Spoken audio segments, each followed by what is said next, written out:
All right, greetings from the Dark Continent. Conscious Caracal here, or Arends van Sail, here to shine a light on some history from the southern tip of Africa tonight. My background looks a bit different here. I'm moving my studio at the moment from one side of the house to the other. So this is not the permanent background. I just chose a little corner for now that I'm going to turn into my permanent studio for streams, but the background is going to change. I want to keep the caracal metal cutout. That's pretty cool. The rest is just here to fill some space. There was a nail coming out of the wall there behind me, so I'm like, might as well hang something temporary there. One of the paintings in my house that doesn't have a home yet, but I'll rearrange it as time goes on, have a more permanent background, and then just put up this a brass historical piece of the Mowbray Mill in Cape Town, the oldest mill in South Africa, to cover a big socket, a plug there in the wall that doesn't look very nice. So I just had that there temporarily. So at the moment, that's my background. But soos ons sê in Afrikaans, nietemin. Tonight, we're talking about an extraordinary Afrikaner, someone who played a pivotal and a critical role in turning South Africa into the industrial giant that it still is today in 2025, despite the ANC and the South African government's best efforts to deindustrialize the country. Fascinating history that we're going to be delving into here tonight. A history that not only is very critical for Afrikaners to know, but it's critical for all South Africans to know, and also people abroad to know who played a role in turning South Africa into the country that it is today. See, Gert Jansen van Rensburg is already in the chat. Goeienaand, Arends en ander. Hello, Gert. Hoop het gaan goed. Right, so let's put without further ado, let's put on the article that I will be reading, but I will be providing commentary in between as well. All right. So, if you just give me a moment here to find the right one. So this one. Yes. All right. So, this article appeared for the first time on 11 November 2024 on the publication Daily Investor. It's written by Sean Jacobs, who I reached out to. I wanted to do this episode as an interview with the author who did the research for this article, but he said he doesn't do interviews, but I'm welcome to read his articles. That's what I'm going to be doing, and I'm also going to be adding some of my own commentary. Also, if there's anything weird about if the sound is not right or the video starts stuttering or anything, obviously moving your studio from one side of the house to the other, there's always things that could go wrong sound-wise, internet-wise. Let me know in the chat. That really helps optimize my my broadcast. So let's get into it. You can read along with me, but I will be stopping periodically to add some of my thoughts as well. So the article, if you want to share it in the future, is called The Extraordinary South African Who Built Eskom and Iscor, and it's on the Daily Investor. Hendrik van der Bijl played a key role in creating more than a dozen South African companies, including Eskom, the Industrial and Development Corporation, IDC, and Iscor, now known as ArcelorMittal South Africa. You can see that I've only read that name in articles and in online, and have not encountered it in a phonetic way. But yeah, ArcelorMittal South Africa. There's actually a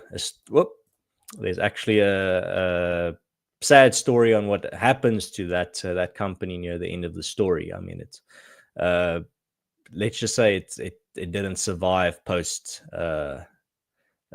apartheid South Africa or ANC South Africa. Van der Bijl's rise to an industrial titan was never a given. As the son of a grain and produce merchant in the 1880s South Africa, he was expected to follow in his father's footsteps. So he's born pre-Anglo-Boer War. Anglo-Boer War is 1899 to 1902. Also pre-first Anglo-Boer War, which is, I always forget the exact date, but it's somewhere in the 1880s. Born in 1887 in Pretoria. Oh wait, he's born in 1887, so he misses the first Anglo-Boer War, but he's alive during the second one. Born in 1887 in Pretoria, Van der Bijl's father had built up a successful business and even became a well-known property investor in the growing Suid-Afrikaanse Republiek of the Transvaal. So that's the Boer Republic of the Transvaal that was destroyed in the Anglo-Boer War, the most powerful Boer Republic. Also, my previous stream on this channel, called The Father of Afrikaner Republicanism, Paul Kruger, is about the president of the Suid-Afrikaanse Republiek, or that Boer Republic. Van der Bijl would rise from humble beginnings to become one of the most influential South Africans ever. In addition to his industrial prowess, he would count Jan Smuts, Louis Botha, and Barry Hertzog as his friends, major figures in South African history. I see Gavin Besaidenout has also joined us here in the live chat. If you have any questions or comments, put them in the live chat. I'll put them on the screen and address them when I have time. The Anglo-Boer War disrupted his early education after school. At the Statch Model School, was closed down to become a prisoner of war camp. After the fall of Pretoria in 1900, the family moved to Gordons Bay, and Hendrik was sent to Boys High School at Franschhoek, where he matriculated. Young Van der Bijl was deeply interested in music, literature, and philosophy. However, he proved most adept at physical science and enjoyed its application, continuing his studies in physics at Victoria College, today's Stellenbosch University. So before I continue there, I want to add some extra detail that I was able to find. So there at Stellenbosch, he obtained his BSc with distinction in physics. What do you call that in English? I only know it in Afrikaans. It's a Bachelor of Science in Afrikaans. Sorry, in English. Sorry, my English translation failed me there. So he acquired his bachelor's in science with distinction in physics, chemistry, and mathematics. And from 1909 to 1913, he studied in Leipzig in Germany. We obtained a PhD with a thesis on the behavior of pure liquids under the influence of radioactivity. So let's see. All right. I just have to juggle the two. So the two documents, the one with my own notes that I was able to find that's not included here, and the original article.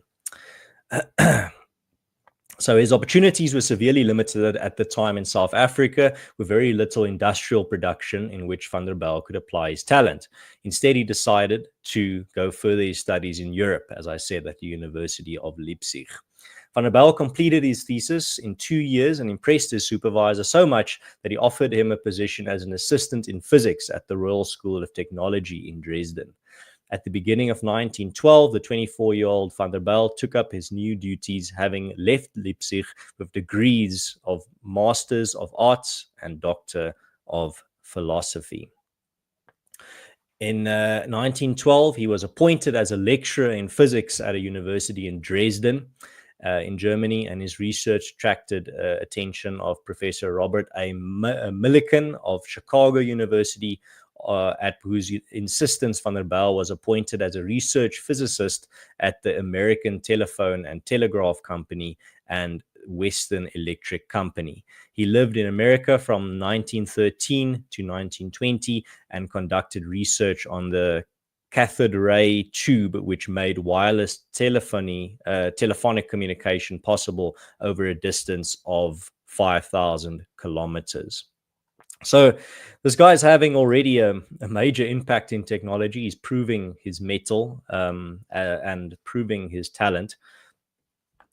So let's see here if there's any comments before we continue. Not yet. Remember, if you have any questions or comments, put them in the live chat, and I will I'll see if I can squeeze them in somewhere. So, all right.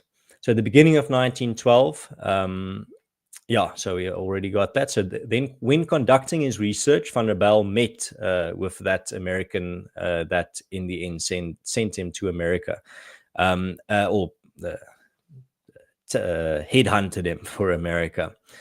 So also, and he assisted the U.S. government with the defense of the country during World War I. General Jan Smuts by then had risen to the position of Prime Minister of South Africa and argued that the country's government needed a scientific advisory to drive its industrialization. Van der Bijl was his first choice and returned to South Africa in 1920. Let me just see if there's any other details pre-1920 before we continue that I was able to find. All right. Also, while he was in America, after the first successful wireless transmission of speech between America and Paris in 1915, Van der Bijl and 18 other scientists who made it possible called themselves the Society of Planners and Builders, and Van der Bijl wrote a standard treatise, the Thermionic Vacuum Tube of 1920. He helped develop intercontinental telephonic communication and radio communication between the ground and aircraft. So there's another Afrikaner playing a massive role in world history, being part of the 18 scientists who made it possible to do the first successful wireless transmission of speech between America and Paris. And in 1915. So Afrikaners are everywhere. They're playing a role everywhere, making a massive difference. Now he comes back to South Africa on insistence from Jan Smuts. Jan Smuts first appointed Van der Bijl to the Department of Mines and Industries with special powers. Van der Bijl reported directly to Smuts and began to pursue methods to ensure communication between South Africa and the rest of the British Empire through radio. This turned out to be something of a side project for Van der Bijl, with his first major achievement being the creation of the Electricity Supply Commission, Eskom, in 1922. So they already are the seeds of Eskom that we still know today. Eskom was to supply electrical power to the whole of South Africa, particularly for industrial use and for electric traction on the railways.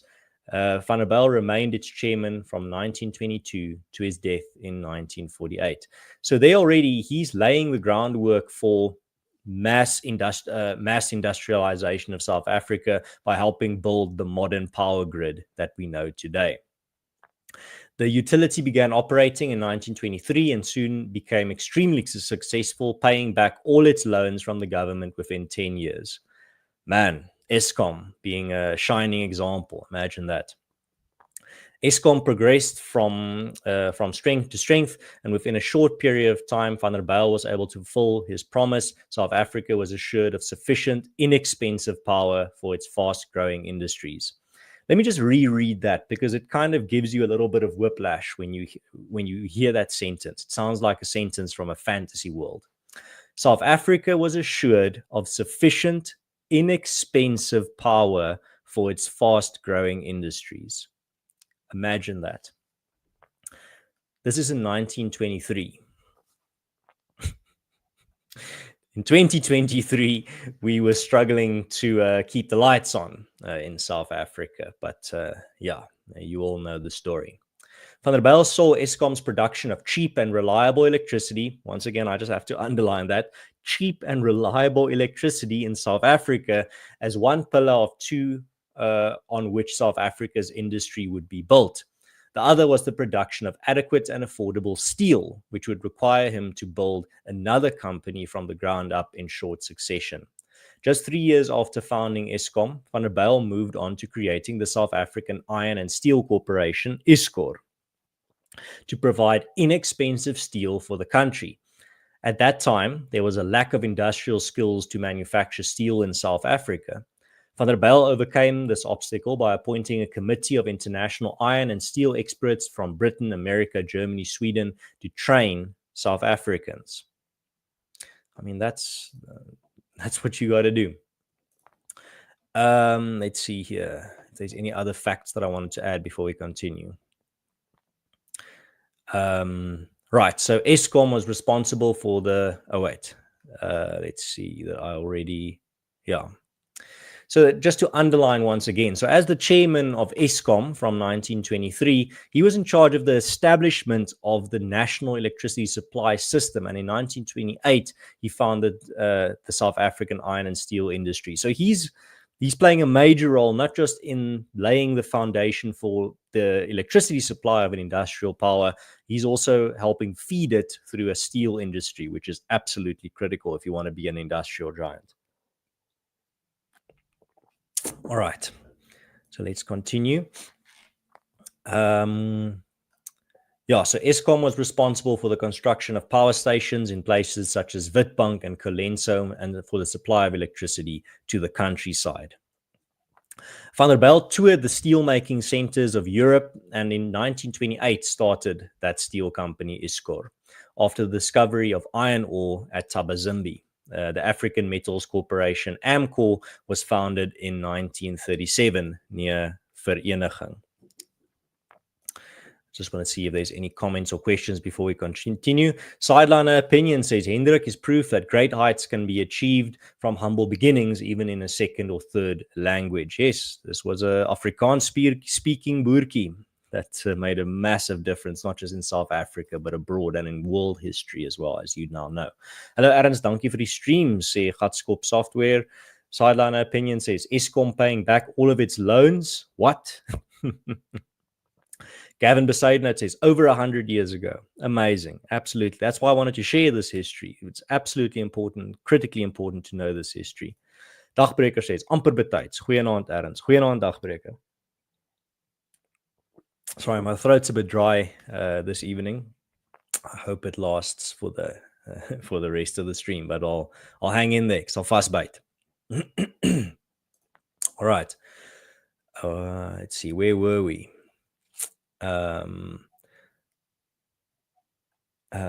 Yes. So the venture met with considerable opposition at the time, this starting of the steel industry in South Africa. During its early years, among others, because steel could be imported cheaply during the depression years of the early 1930s. However, despite problems with the supply of raw materials and a shortage of adequately trained staff, the enterprise proved successful in the end. Just over a decade later, in 1934, South Africa had a fully functional steelworks in the complex now known as Van der Bijl Park, after Iscor's founder, Hendrik van der Bijl. So for those who didn't know, the Van der Bijl Park is named after Hendrik van der Bijl, the industrial city, and also the Bok van Blerk song. Van der Bijl headed the corporation from its creation in 1925 until his death.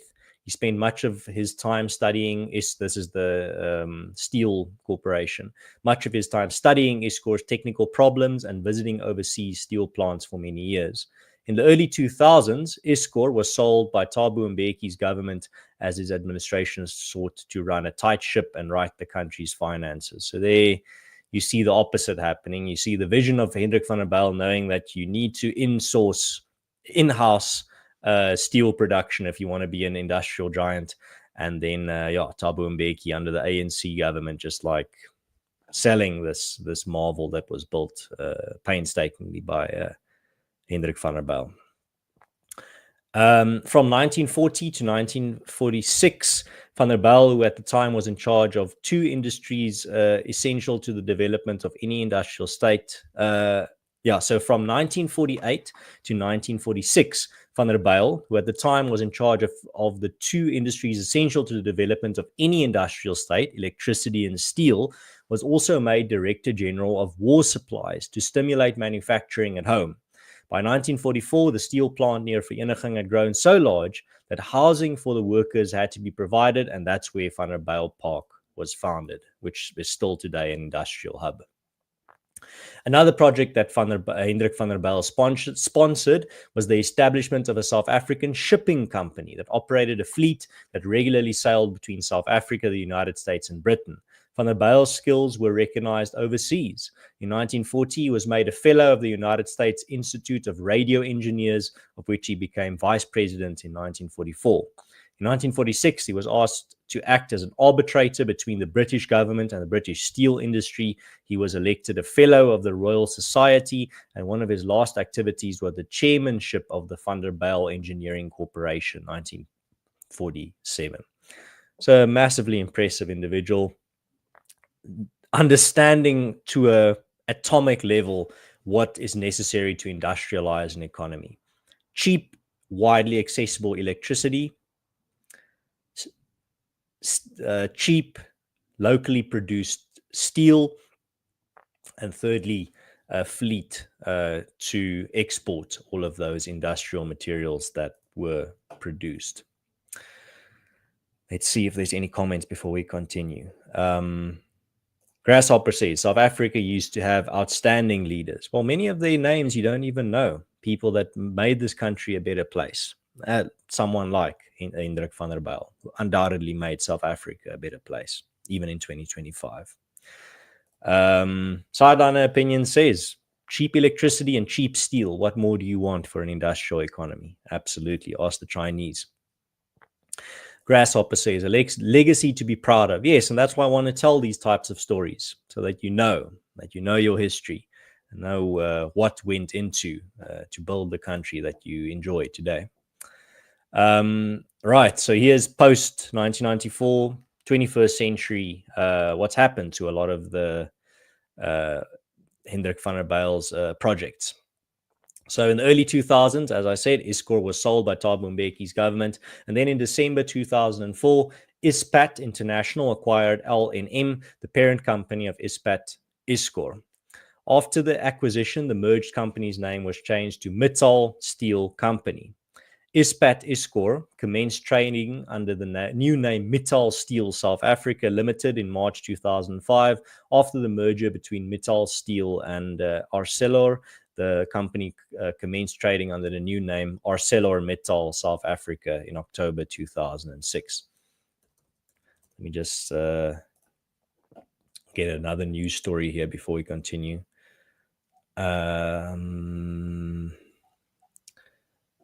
Let's see here. There was another story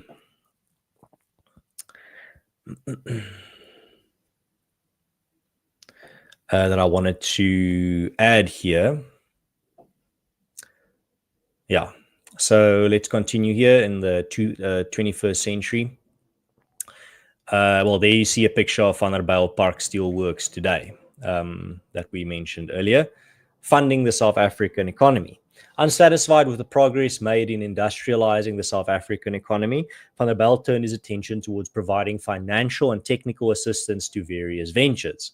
This led him to create the Industrial Development Corporation, IDC, which was fueled by a sense of urgency as trade between Europe and South Africa was disrupted during World War II. Founded in 1940, the IDC's first aim was to alleviate the shortage of manufactured goods in South Africa as a result of the disruption of World War II. Since its establishment, the corporation has been instrumental in implementing South Africa's industrial development policy, establishing some of the industries that have since become cornerstones of the country's manufacturing sector. These include the petrochemicals, mining and mineral beneficiation industries, fabricated metals, agro industries, and clothing and textiles, among others. Apart from serving as chairman of the companies he founded, Van der Bijl would also become Director General of War Supplies, the forerunner of Armscor and Denel. Very, very famous industrial names in South Africa's history, even today. At the end of the war, still holding the chairmanship of the three most significant companies he founded, Hendrik van der Bijl had only been working in South Africa for 25 years. So in 25 years, he'd done all of this. Supercharged the South African industry, already put South Africa on the path of becoming an industrial giant in that short period of time, which in a human lifetime is a long time, but in a country's lifetime is a tiny little micro chapter. Aside from Eskom, Iscor, and the IDC, Van der Bijl was also behind the creation of mining company Amcor, Vcor, and various other developments in South Africa. Van der Bijl died in 1948 while still in the prime of his life at the age of 61. In this time, he had been responsible for the rapid advance of his country along the paths of progress and prosperity, Eskom says on its website. He was a man of vision and forcefulness who planned magnificently. The benefits of these attributes are being reaped in South Africa today. That is from Eskom's website, even today, which is nice that it's still there. Sideline Opinion says green energy achieved exact opposite of coal. Yeah, I would not hail the pushers of green energy in South Africa as heroes of industrialization. Right. So let me just see here. There's another article. Maybe I'll fit this in. We actually have time. I thought we might not have time, but I think we will have time. So let me add that one real quick, which is a follow-up to some of the legacy of Hendrik van der Bijl. If you'll just give me a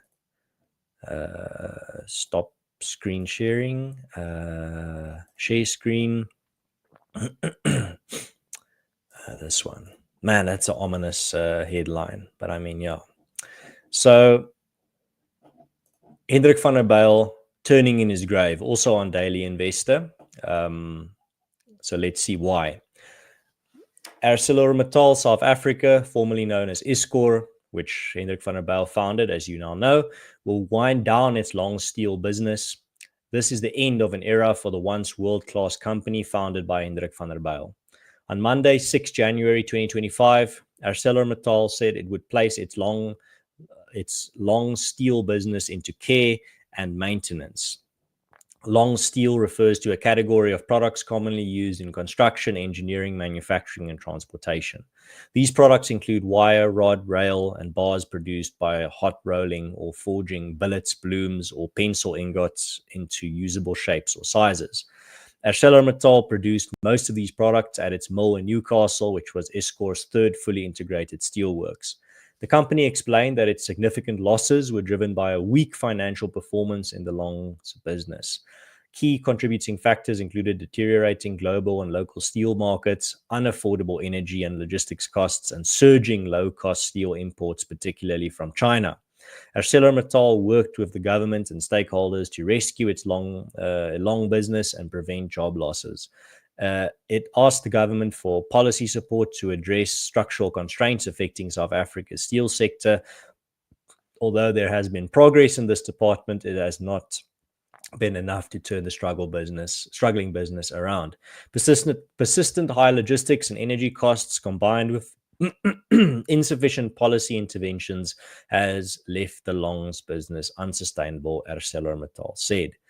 It said the package of initiatives it sought was not materialized to a level that will change the fundamentals of the struggling longs business. By the end of 2024, ArcelorMittal had no alternative but to proceed with winding down its longs business, which would result in significant job losses. We are disappointed that all our efforts over the last year have not translated into a sustainable solution, ArcelorMittal South Africa CEO Cobus Verster said. An end of an era.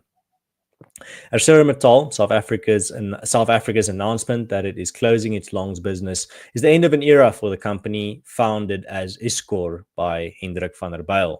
He established the Iron and Steel Corporation of South Africa, Iscor, as a type of public utility and became its chairman in 1925. So I'll just add this history again. I mean, we've gone through it, but it just flows nicely to once again remind you where we find ourselves today in 2025.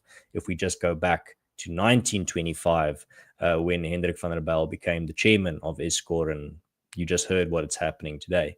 So at the time, South Africa lacked the skills to manufacture steel, and van der Bijl overcame this obstacle by appointing a committee of international iron and steel experts. So I'm not going to read all of this. You've got that history, but I just wanted to quickly touch on it again. Let's see here if there's anything new. Let's see here. No, it's a little bit more in detail history of Iscor, but I think that's you can go read it in your own time if you want. I don't think that's necessary for today's topic. Maybe just this last piece here. Since its peak in June 2008, ArcelorMittal South Africa has lost 99.64% of its value. 99.64% of its value, all of its value. It has become a small cap company reserved for punters rather than investors. The recent announcement that it will close its long steel business sent the share price down another 30%. Once a world-class steel producer and mining operator, the company has been reduced to a penny stock, closing plants because it cannot compete effectively. This was not what Hendrik van der Bijl had expected when he created and built one of the world's most effective steel producers. Right. Difficult come, easy go.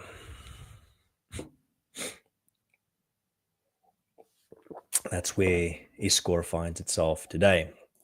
Sideliner opinion says the young Afrikaans, Hendrik van der Bijlkies, are still running around today. Just give them a chance and they will blossom. Yes, don't impede their development with race quotas, racially discriminatory laws, singing and chanting about murdering them. And you actually could see the next Hendrik van der Bijl help re-industrialize South Africa. Gavin, beside note, says such a powerful impact by one man in the development of our once proud nation. Sideliner opinion says the story sounds like the moon landing, easy 80 years ago, impossible today to industrialize a country. Dagbreker says erfgeld is swerfgeld. That's correct. Reg. So let's there's one more detail I wanted to read before we start wrapping up. So yeah, Hendrik van der Bijl was an Afrikaner and South African who believed in planning all his projects on a large scale, despite the opposition he invariably encountered. He was a man who believed in encouraging talented young people to participate in his enterprises and was concerned about the well-being of his workers. All his enterprises bore the stamp of his foresight and his brilliant intellect. The universities of Stellenbosch and Cape Town respectively awarded him, again, my English is failing me, so I'm just going to quickly see what these two degrees are in English before I read them. So the first one is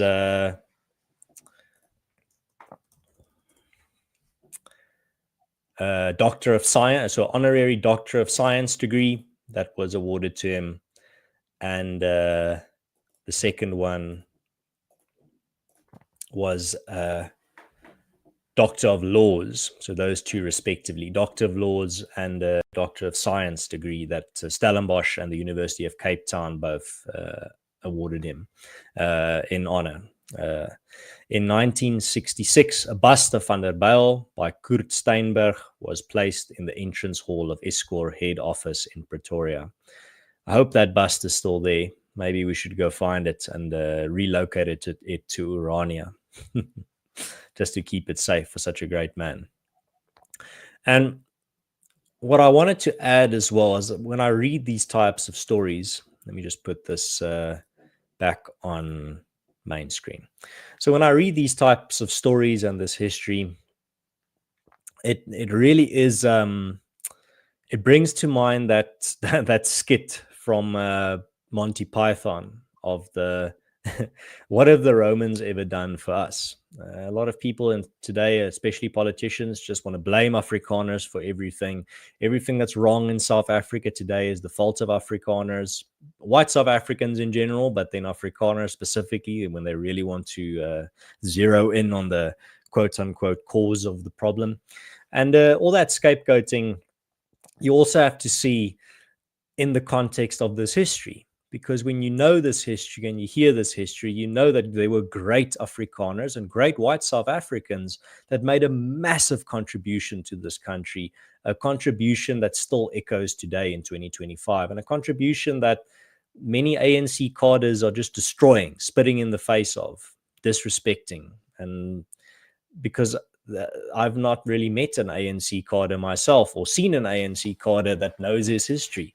They know struggle history, but they don't know the history of the Afrikaners. They don't know the history of the 21st century, of the 20th century, apart from the struggle. They don't know the history of the Help Mekaar movement, of the Afrikaans language movements, of great men like Hendrik van der Bijl, of Iscor, of Eskom, where these companies came from, how they were built, why they were built. would really do these ANC cadres good if they bothered to read up a little bit on history. But we all know they won't do that because they don't care. They don't care about history. They don't care about context. They don't care about the truth. They only care about a narrative. They only care about scapegoating. Because it's impossible to scapegoat Afrikaners when this history is known. This history should be taught in schools, but it won't because it's politically inconvenient. It's true, and the truth is often politically inconvenient. Let's see here. Sideline opinion says South Africa and the West are deindustrializing at a blistering pace because of foolish practices. Well, and then you read how people like Hendrik van der Bijl were absolutely obsessed with industrializing, not deindustrializing. We need that type of intellect today. Sideline opinion says hit the like button and share if you have not done so yet. Thank you very much. I really appreciate it.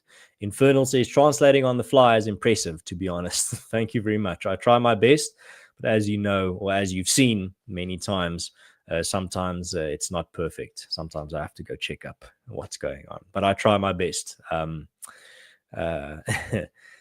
still think in Afrikaans, so that's why sometimes I'll take a little bit of a longer pause when I'm looking for a word to express myself correctly.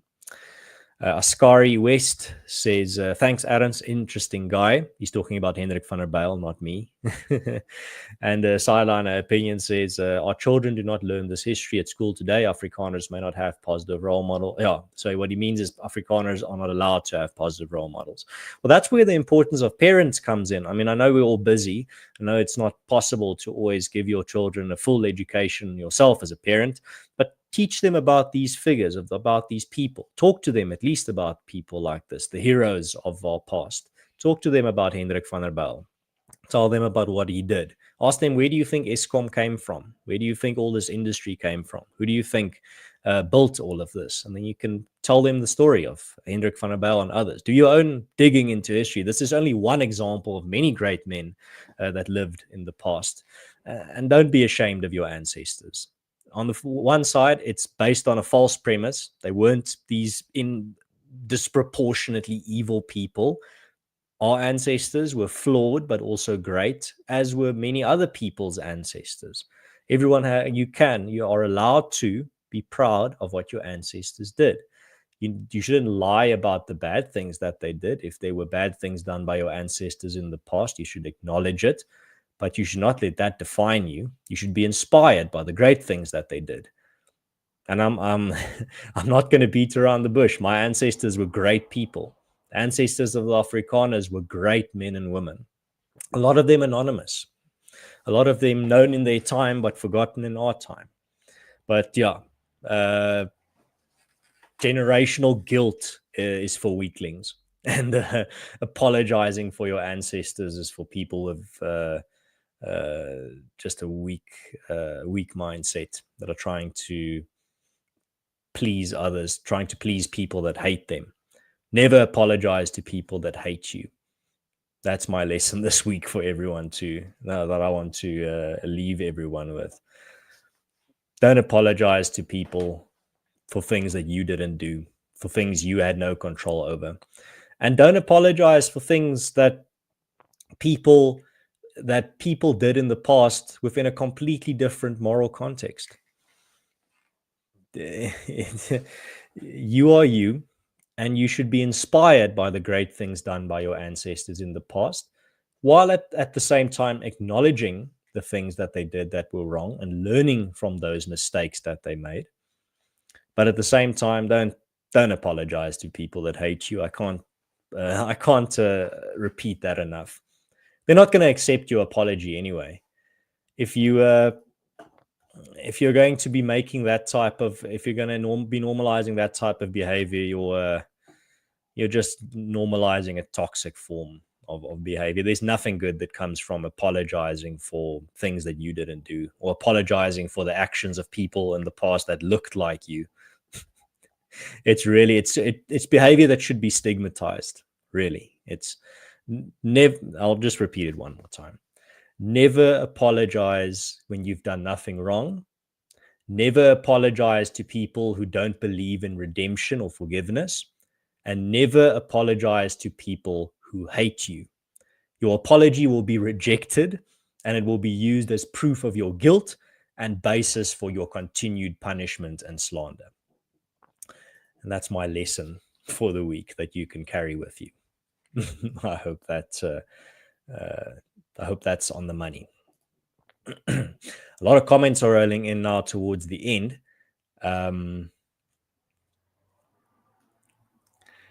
Let's see here. Sideline opinion says Dr. Christian Barnard doing the first heart transplant as a boy from Beaufort West is another great example. Yes, another great Afrikaner doing great things. Dr. Chris Barnard should be celebrated. A great man, a great ancestor of the Afrikaners. Let's see here. Gavin beside note says, I remember Van der Bijl Square, the big bus station in Johannesburg named after him, and the triple-decker highway overpass too. Dagbreker says, don't apologize to people with weak bladders. Datelief Moller says, good evening, good souls. Let's see.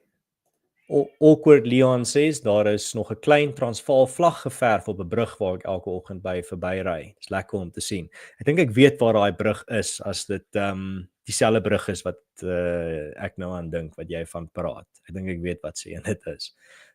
Is hy so bietjie al verdof of is hy nog helder? Yeah, Malcolm Stark says, if you start saying sorry for something that's not on you, they will find something new to blame you for. Yes, because blaming you is the goal. Under the banner of historical guilt, the scapegoating is the goal. That's the point, to distract from their own failures. So that you don't focus on the failures in the present, you are just constantly focused on what happened in the past. That's how they cripple you and pacify you. Datelief Moller says, brave souls attract evil. Unfortunately, yes. Sideline opinion says, has any ANC member apologized for 30 years of corruption and cadre deployment? Of course not, because it's all done for good reasons with a smiley sticker on it. But then it can't be evil. It's redress.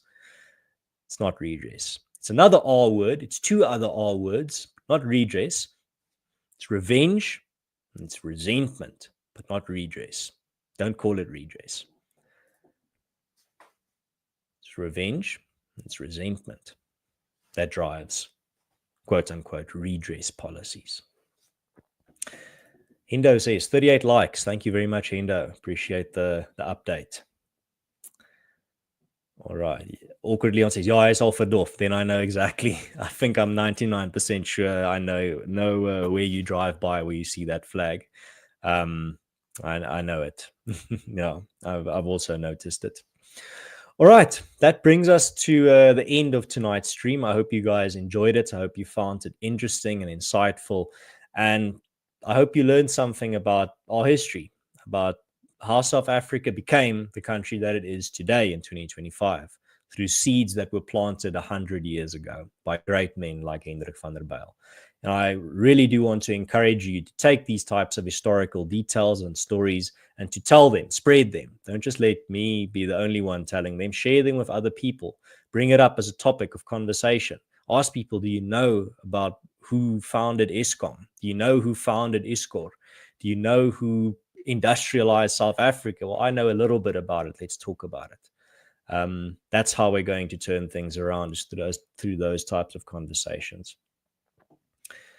Let's see here. Dagbreker says, thank you very much, Arends. Hendrik van der Bijl is a legende. Yes. And now you're all there. We've had the peak amount of viewers here at the end, just as the stream is ending. If you're new to this type of this channel, you can subscribe if you like this type of content. And then also, if you're watching and it's no longer live, you can leave a comment in the comment section with your thoughts on this topic. I really do appreciate all the comments. If you're listening, remember all of these episodes on my YouTube channel are also available on every other podcast platform for long form content. So you can find it on your favorite podcast platform as well. And there's links in the description to that. And if you're listening on a podcast platform, leave a review for my show. I really appreciate that as well. And share with friends and family that you think will find it interesting, this history of Hendrik van der Bijl and the industrialization of South Africa. Sideline Opinions says, thank you, Adams, for keeping our proud history alive for future generations. I hope I did my part. I try my best. Sideline Opinions says, do you know who built the Gariep Dam? I'll leave that as homework for my audience. Go find out who built the Gariep Dam. And then I'll just end off with this lesson once again that I want to repeat ad infinitum forever. Remember, never apologize to people that hate you. And never apologize if you've done nothing wrong. And never apologize never apologize to people that don't believe in forgiveness or mercy. That's where I want to end tonight's stream. Sideline Opinions is giving people a lot of homework. Do you know who built Kuiberg, the only nuclear power station on the African continent? Go research that. Go check out who did that. Let's see here. And then Dagbreker says, excellent videos lately. Arends, plug your series with Prof Malan and your latest on your other channel. All right, ja. As jy Afrikaans is en jy wil my Afrikaanse inhoud luister, kan jy na my Afrikaanse kanaal toe gaan in alle Arends. Daar's 'n skakel in die beskrywing vir dit ook. So ja, but I've kept you guys long enough. This is where I say goodbye. So cheers guys, have a good one and God bless.